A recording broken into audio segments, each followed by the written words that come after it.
Welcome back to the Manor, Entropians. Julian McBain here, and today we are going to do beginner short blades.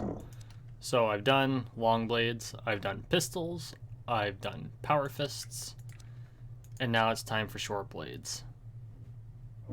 So this will be a 9 PED hunt, and unlike power fists, I do have experience in short blades. It's not like my long blades, but I do have experience, so it's not going to necessarily be the purest of returns, but consider it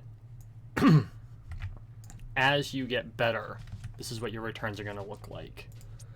And then the only thing I'm going to add to this, of course, is my PED, because it doesn't directly affect anything else.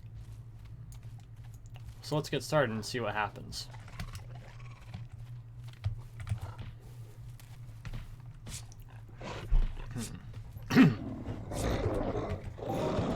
The funny thing about short blades is it's being another melee weapon.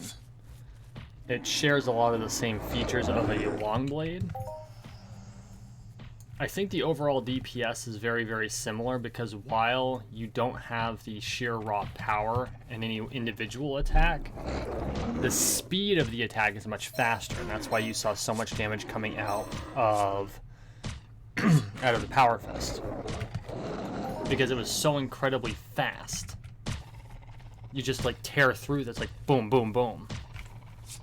And so I mean, you can just look here in the corner, whoops, and see the recycle rate of it. It's just incredible. Before we go any further, if you're new to the channel, welcome to the Manor. Please take a moment and hit the little button in the corner over my mini map here and subscribe. We are on the road to 13 million subscribers, one subscription at a time, so make sure you subscribe.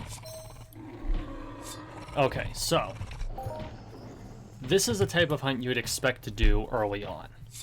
I'm hunting punies. I'd be working on my Iron Puny challenge. Now, I've already completed the Iron Puny challenge, at least for the time being. Mind Arc, of course, is going to be resetting all missions soon. We haven't gotten a firm date on that, but it is a thing. And I'll come back here and I'll kill another 16,600 punies. It's no skin off my back. I'll just come back here with Book and Spare Rifle and plow through them again. But the skills you earn killing punies is really needed for the next level. And I know I've banged on about this in my other intro or beginner videos. my TT hunts, or my TT weapon hunts. You want to 100% all of the TT weapons before you decide what you're going to pursue. You really do. I find it to be very important. And it's something I wish I had done. I mean, I kind of dragged everything back up the hard way, because all of the ancillary skills will force level the other professions, but you're not as effective as someone who did it the old-fashioned way, if you do it that way. And I have discovered this rather poignantly, like when I was using the Power Fist. A lot of misses, because I didn't have just the Power Fist skill. I had the 13 Power Fist levels. Because my Power Fist skill was so low, my accuracy was down. Doesn't do us very much good. So taking the time to really level everything, I think, is really important. And so I'm going to be... That's what I'm doing with short blades right now. I'm catching short blades, so my rifles are, I think, level 20. That's not the right one. There it is. Gosh darn it. Obviously, my long blade level swordsman is really high, 38 and 35 respectively. I think that as I level Knife Fighter, my damage is going to catch up with my hit, because Knife Fighter seems more focused on damage. Next coming up is Laser Sniper, 25 and 24. What's the word I'm looking for? Respectively, that's the word I'm looking for. Sorry, it's like almost 10 o'clock at night when I'm doing this. Next up is actually Knife Fighter, and I've spent quite a bit of time leveling this in the last couple of weeks. And it helps that there's so much crossover between melee That's why it's so high. And then Brawler, which is your Power Fist, and that's damage, but you notice how hit isn't there. Where's hit for Brawler? In fact, where's hit for Knife Fighter? Here's Brawler hit. Is it back here? Oh, here it is. Knife Fighter hit 18. So there's a disparity there. So this is something that you really need to keep in mind as you're leveling your skills, as you're leveling your professions, what you want to do. And I think you'd be best served overall. There are two ways you can go with it. You can extreme level a single skill set, but at some point you're going to wish you had kind of spent more time on something else. That's what happened with me in rifles. I spent so much time on swords that when I went to group hunt with someone who was technically at my level, I couldn't keep up with them because I didn't have something that would be useful. And so I went back and I leveled rifles, and I'm continuing to level rifles. But I'm not neglecting my long blades.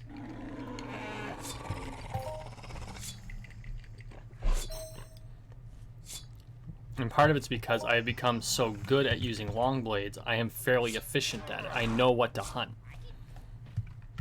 I know where to hunt, I know how to hunt with long blades, because that's my specialty. Just like I know how to fight with a sword in real life, and I teach people how to fight with a sword. I don't hunt with a sword in real life. You would never hunt with a sword in real life. But I know how to fight with a sword in real life, and I teach people how to fight with a sword in real life.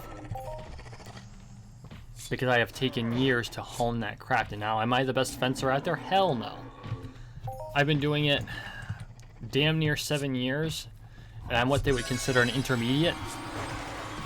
That's a pretty broad spectrum, but I accept my deficiencies, and I learn from them. And I tell my students what my deficiencies are, so that they can learn from them. And we help teach each other where those deficiencies lie and how to protect from them, or how to overcome them. In a video game, it's a little harder. Everything's based on numbers. You know, this is an engine. It's all math. Now we have to strategically grind in order to get the skills we want to achieve the goals we have. But that doesn't mean we want to neglect the holes in our skill set. Just like I have almost no mining skills, so I spent time mining. Not a huge amount of time, but enough. It was important.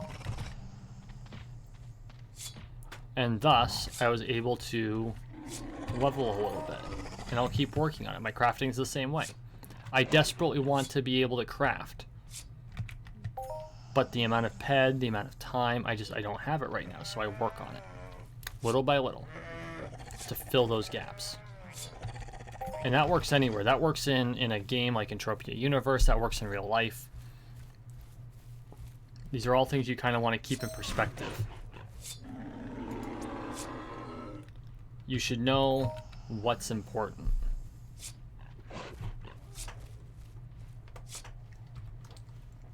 And how to cover for the deficiencies in your skill set, whether it's by utilizing other people or by learning the skills you lack. I honestly think that in a lot of cases, and I may not be hitting the mark, but in my experience, societies don't really take advantage of the fact that there's societies in this game. You know, they're not like guilds in a lot of other games like World of Warcraft. I'm gonna use that as an example because I have a very tight. We're currently in Final Fantasy, but the guild I had in World of Warcraft is the same guild I have in Final Fantasy. It's just 4 of us.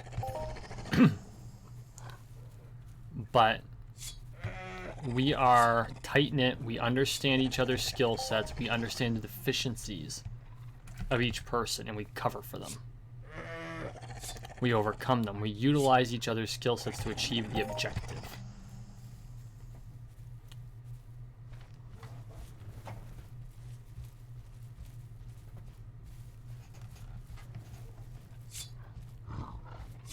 And I think that's a lesson that we can all use, whether it's in a game or real life. You know, leverage your friendships, leverage your relationships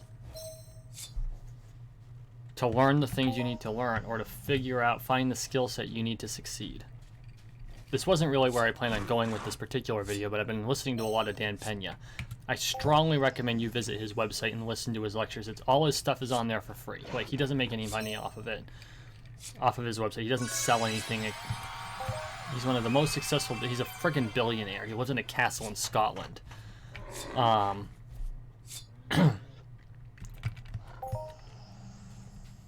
But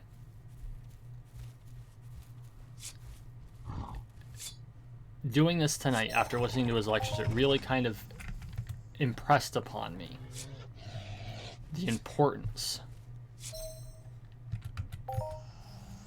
of being able to leverage skills that you may not have otherwise have access to.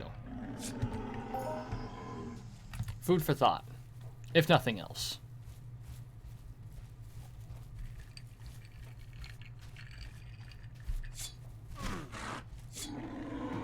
I do have to say, one of the things I like about the knife over the sword is the speed. It's one of the reasons I like the Laconian sword over the TT sword. Its efficiency is just a touch lower, but the amount of DPS you do, because it's faster, is somewhat higher. And I don't know if it can take an amp or not. I never tried. But if you can boost its efficiency even a little bit, it would end up being more efficient. Just completely and overall.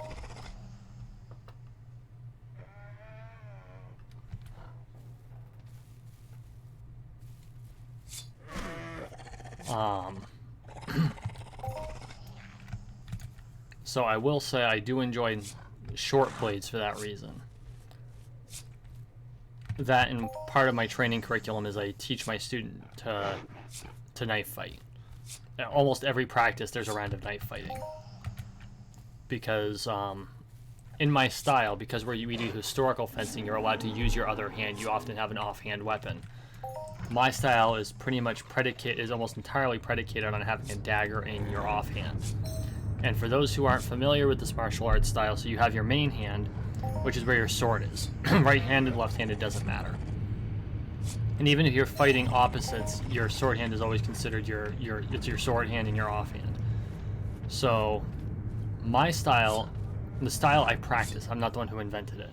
The style I practice, Black Tiger, is predicated on the offhand almost always having a dagger in it. And it's a specific type of dagger called a sail hilt, which has a broad hilt piece that protects the hand against impact. And there's a whole methodology of how you hold it and how you utilize it. It's too complex to do without actually having a video on it. If you're interested, find a Black Tiger in your area. You can find them in the historical fencing circuits. They're the ones wearing the black scarves on their arms, or the tiger like Jolly Roger you see behind me in the McBain Moments videos on their sleeves. But because dagger is a tricky form to learn, and becoming good at using dagger and all of its methods is difficult to learn, because you have to get too close to your opponent from a constructive standpoint in fencing. You don't want to be close to your opponent. Most fencers want to be far away and snipe at their opponent and try to do what they call, thrusts or tip cuts or lunges. Dagger, by necessity, you are up close and personal, and so to help with comfort level being in the end game, with learning to use the shorter weapon, I require knife fighting. And so far it's been successful. And so this kind of tickles me for that too. Now, that being said, knife fighting with a COD is not exactly what I consider the epitome of training. Go kill the two-legged Leptoceratops with 25 eyes. How many eyes do these suckers have? I think it's 6. Yeah, they have 6 eyes, like most things on Calypso.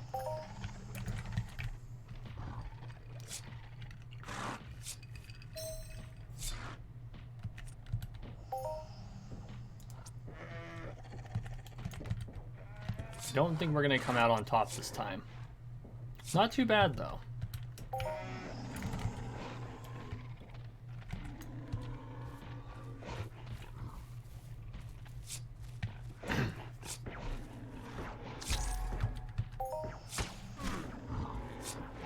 Overall, I gotta say, not too bad.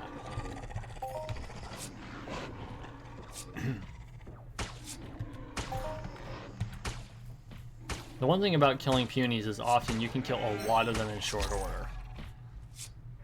The good side of that, you can do a lot of skill points, you can plow through a lot, you get a lot of the better loots like this 14 peck loot. The downside to that, you can blow through a lot of decay really quickly. Which for a new player can be a little frustrating.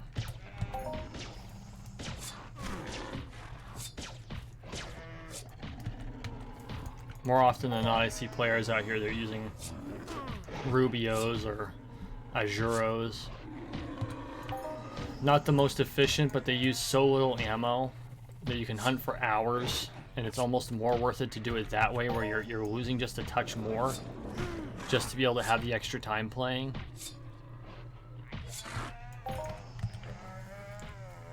And then they become, you know, higher end players, and everything's about eco and hyper efficiency. And I'm not convinced about eco theory. I know there are a lot of players who look for the eco, but I'm not convinced that it's actually a thing, because I think that all the PED you spend gets returned to you somehow. It's returned to you in skills, it's returned to you in loot. You might have some decay on your armor that has to be repaired, because they still have to be able to pay for the, you know, for the servers. And of course you've got the Calypso tax, which I'm gonna side with Lorespade on this. I'm pretty sure it's near 10%. I'm just gonna throw that out there. I think it's near 10%.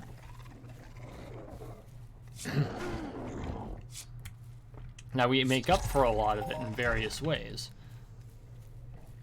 And it might just be that 10% technically goes into skills, but because the only thing you can turn the only way to turn skills into cash is to actually turn around and sell them on market, and I guarantee, and there's always a fee for it.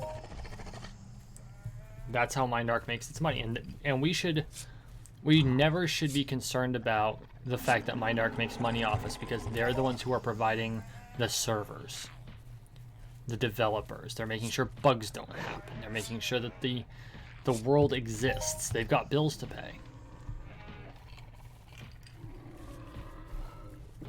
And I know this is something I've gone on about ad nauseum as well.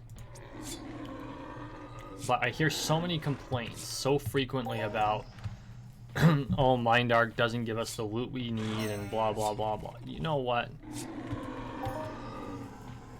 Use the markup or stuff it. If you're not selling for markup, it's your own fault when you lose money. If you're not being patient, it's your own fault. This isn't World of Warcraft, this isn't Final Fantasy, this isn't RuneScape. Okay? This is a real cash economy. Shit here is worth real money. Don't expect people to just hand you cash. My God. Okay, I'll get off my soapbox. That being said, our knife is pretty well... We've got one PED left, but let's not push our luck. Let's push our luck. Should be able to kill this in 4 hits. 6 hits.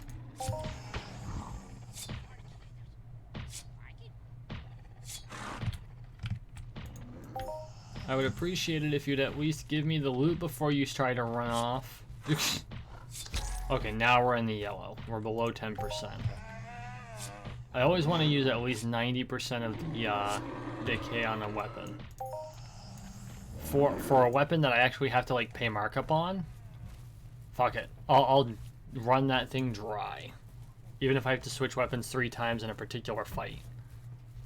I will run that sucker dry.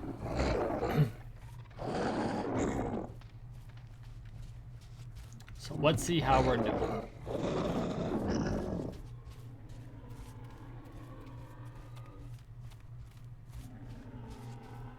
At some point, I'm going to have to visit Rocktropia and get myself my own silverback card. I mean, look at this thing.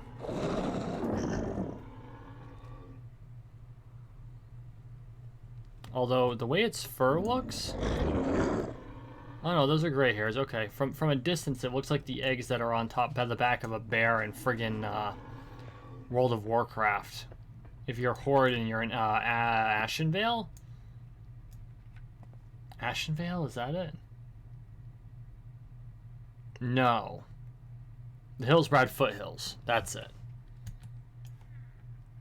And you see all the bears that have been parasitically infected. Anyway.